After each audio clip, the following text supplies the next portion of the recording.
Hello students, you are most welcome in Oxford Malwa Academy, and today we are going to study about the past indefinite tense, जिसको कि हम अपूर्ण भूतकाल बोलते हैं। इस अपूर्ण भूतकाल के अंतर्गत अब इसको अपूर्ण भूतकाल क्यों कहा गया है, क्योंकि इसमें वाक्य अपूर्ण होता है। जैसे कि उसने खाना खाया, ही एट फूड। अब उसने खाना कब खाया इसका कोई अता पता नहीं है, टाइमिंग नहीं है, तो इसके कारण इसे अपूर्ण भूतकाल कहा गया है। जब इसकी हम पहचान करते हैं तो वाक्य के अंत में था, थी, थे या फिर आया, गया, खाया, पिया, गाया आदि शब्द होते हैं तो वह भूतकाल अपूर्ण भूतकाल कहलाता है। अब रूल्स की तरफ देखें यदि हम लोग, तो इसमें पहला रूल्स होता है कि अफर्मेटिव सेंटेंस जो होता है हमारा, उसके साथ में जो मेन वर्ब होती है वो उसका दूसरा रूप लगाते हैं, मतलब सेकंड फॉर्म का यूज हम लोग करते हैं इसमें। दूसरा नियम इसका यह है कि इस टेंस के सभी सब्जेक्ट यानी कर्ताओं के साथ में जो सहायक क्रिया हेल्पिंग वर्ब होती है उसका हम डिड का प्रयोग करते हैं। ये हमारे रूल्स हुए, इसके दो मुख्य रूल्स हैं। अब यहाँ पर देख लीजिए आप, ये लिखा गया है कि आई, वी, यू, दे या फिर कोई प्लूरल वर्ड हुआ बहुवचन वाला, उसके साथ भी डिड का प्रयोग करते हैं। और ही, सी, इट, वन नेम, इसके साथ भी हम लोग डिड का प्रयोग करते हैं। अब इसका जो स्ट्रक्चर हैं, क्योंकि स्ट्रक्चर इम्पोर्टेंट होते हैं टेंस में, सेंटेंस में, तो यहाँ पर जो पहला स्ट्रक्चर दे रखा है वो है सब्जेक्ट के साथ में वर्ब की सेकंड फॉर्म यूज की गई है, ऑब्जेक्ट है और अदर वर्ड है हमारा। यही स्ट्रक्चर नीचे है, लेकिन यहाँ पर जब हम इसको नेगेटिव बनाते हैं तो नेगेटिव में डिड नॉट का प्रयोग करने के बाद में वर्ब की फर्स्ट फॉर्म आ जाती है, ऑब्जेक्ट होता है, अदर वर्ड होता है।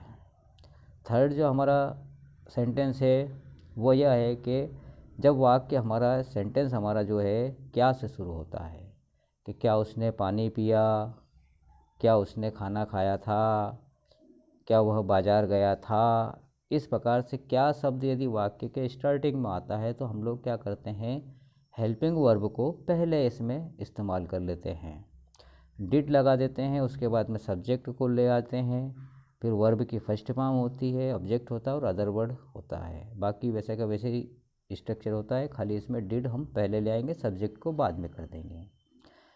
नेक्स्ट जो है फोर्थ नंबर का, जिसको हम बोलते हैं इंट्रोगेटिव, जो प्रश्नवाचक तो होता ही है, साथ में क्वेश्चन वर्ड भी होता है, WH फैमिली वाले वर्ड होते हैं। जैसे कि वह बाज़ार क्यों गया था, उसने खाना कहाँ खाया था। तो इस प्रकार के जो सेंटेंस होते हैं उसके लिए हम लोग WH फैमिली से वर्ड उठाते हैं और उसको इस स्ट्रक्चर में रखते हैं कि सबसे पहले तो WH वर्ड होता है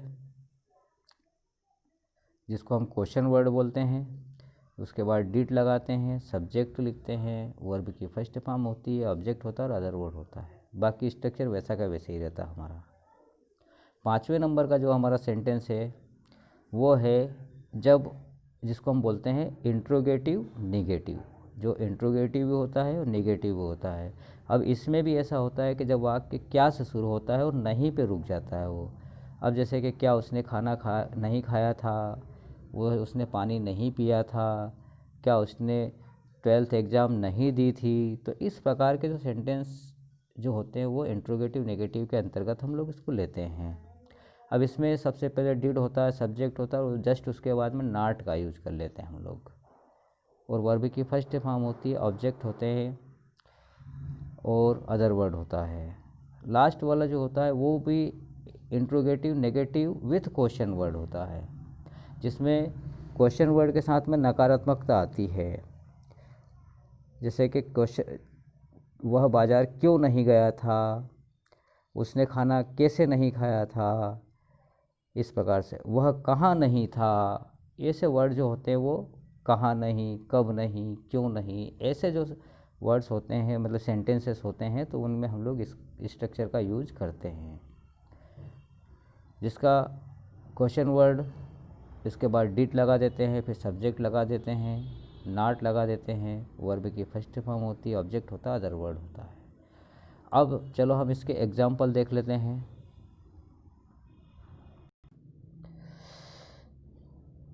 अब यदि हम इसके एग्जाम्पल देखें तो पहला एग्जाम्पल है उसके पिताजी ने 2 गायें खरीदी थी। उसके पिताजी ने 2 गायें खरीदी थी। अब इसका जो हम लिखेंगे तो हिज फादर बॉट 2 काउज। अब इसमें बाट शब्द इसलिए लगाया, ये वर्ब की सेकंड फॉर्म है। फर्स्ट फॉर्म बाय होती है, सेकंड बाट होती है और थर्ड भी बाट होती है। तो यहाँ पर वर्ब की सेकंड फॉर्म यूज करेंगे हम लोग और इसको अफर्मेटिव सेंटेंस में लिखेंगे। अब दूसरा जो सेंटेंस है, मैंने चाय नहीं पी थी। अब यह नकारात्मकता है, तो I did not take tea. मैंने चाय नहीं पी थी। उसके बाद में जब वाक्य हमारा क्या से शुरू होता था, क्या वह कुएं से पानी नहीं लाया था, तो इसके लिए डिड शब्द पहले आ जाएगा हमारा। मैंने पहले ही बताया आप लोगों को कि did he bring water from the well. क्या वह कुएं से पानी लाया था, इस प्रकार से। उसके बाद में अगला जो है अपना सेंटेंस, वो है तुमने यह काम कैसे किया था। तो how did you do this work. इस प्रकार से हम लोग यहाँ पर इसको लिखेंगे। 5th नंबर का जो क्वेश्चन है, मतलब सेंटेंस है कि क्या वह शाम को क्रिकेट नहीं खेला था। तो इसको लिखेंगे did he not play cricket in the evening. ये हमारा 5 और 6 जो है, जिसको हम लोग interrogative negative with question word बोलते हैं, वो इस प्रकार रहेगा कि तुमने घर पर खाना क्यों नहीं खाया था। अब यह खाया था भी लग सकता है और खाया वो एक ही बात के अंतर्गत है, था इसमें इन्वॉल्व है एक तरह से। तो why did you not eat food at home. तुमने घर पर खाना क्यों नहीं खाया था। तो स्टूडेंट्स, ये हमारा जो पास्ट इंडेफिनिट टेंस था, इसमें ज़्यादा मतलब के रूल्स के अंतर्गत सभी सब्जेक्ट के साथ डिड का प्रयोग करते हैं। बात इतनी सी है कि हम जब अफर्मेटिव सेंटेंस बनाते हैं तो उसमें सेकंड फॉर्म का यूज करते हैं, बाद में वही फॉर्म फर्स्ट फॉर्म के रूप में हमारे सामने आती है अन्य सेंटेंसेस में। ओके, अब हम जो है अब फ्यूचर इंडेफिनिट टेंस को पढ़ेंगे आगे। फ्यूचर इंडेफिनिट टेंस, जिसको हम अपूर्ण भविष्यकाल बोलते हैं, यानी आने वाली बात जो है हम लोग भविष्यकाल के अंतर्गत करते हैं।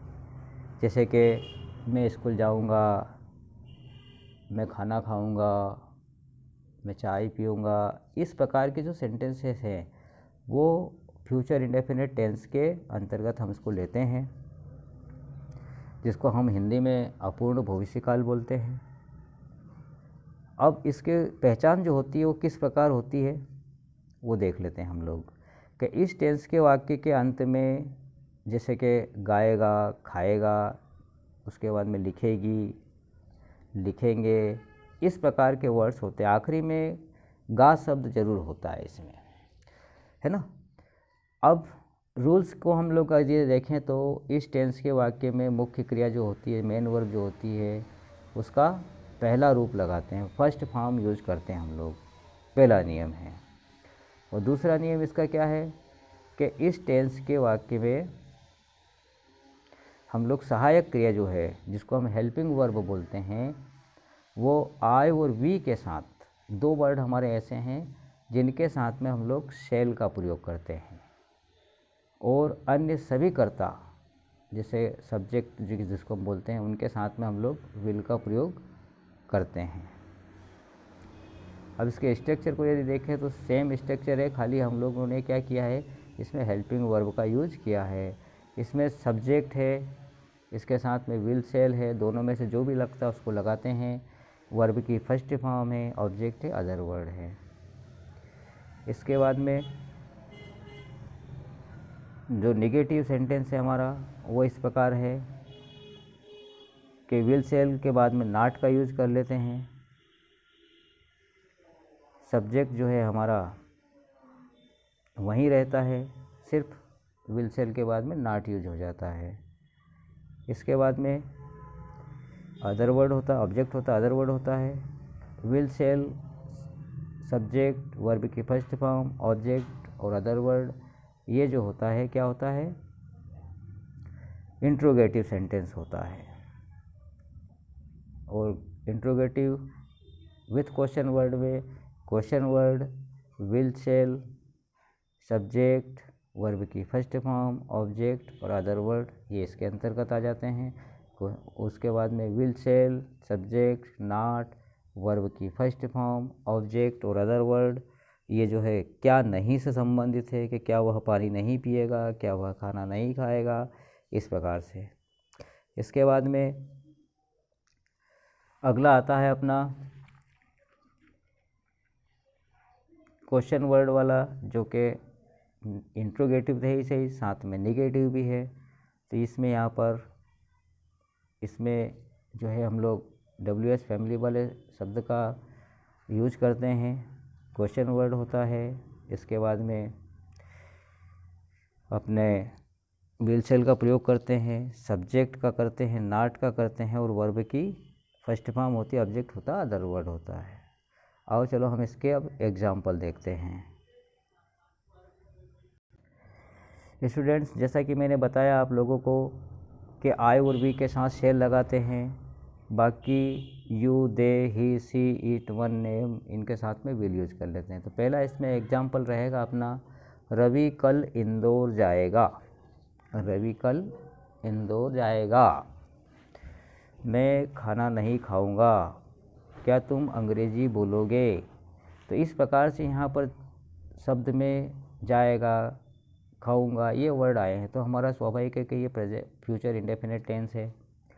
इसको हम लोग लिखेंगे Ravi will go to Indore tomorrow. मैं खाना नहीं खाऊंगा तो आई शैल नॉट ईट फूड।